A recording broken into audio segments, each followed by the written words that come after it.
গোপালগঞ্জে আওয়ামী লীগ সমর্থিত বিক্ষোভকারীরা সেনাবাহিনীর উপর হামলা করে। এতে সেনাবাহিনীর ৩ জন অফিসার, একজন জুনিয়র কমিশন অফিসার ও ৫ জন সেনা সদস্য আহত হয়।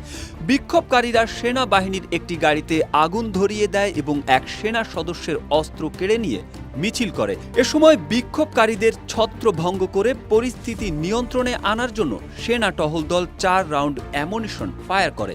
পরিস্থিতির তীব্রতা পরিলক্ষিত হওয়ায় ইতোমধ্যে যশোর ক্যান্টনমেন্ট থেকে গোপালগঞ্জে অতিরিক্ত সেনা মোতায়েন করা হয়েছে।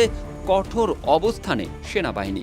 কেউ না বুঝলেও আমরা আপনার প্রয়োজন বুঝি, আর তাই তো অত্যাধুনিক ফিচার সম্বলিত বিভিন্ন সাইজ আর কালারের ২৫০টিরও বেশি ডিজাইন অপশন নিয়ে ওয়ালটন স্মার্ট ফ্রিজ বোঝে আপনার প্রয়োজন।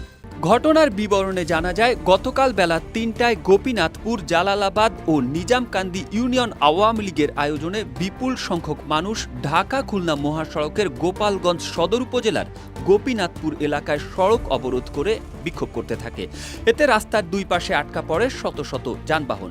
4:30টার দিকে সেনাবাহিনীর একটি দল সেখানে উপস্থিত হয়। জড়ো হওয়া নেতাকর্মীদের সেনাবাহিনী রাস্তা থেকে সরে যাওয়ার কথা বললে ক্ষিপ্ত হয়ে ওঠেন তারা।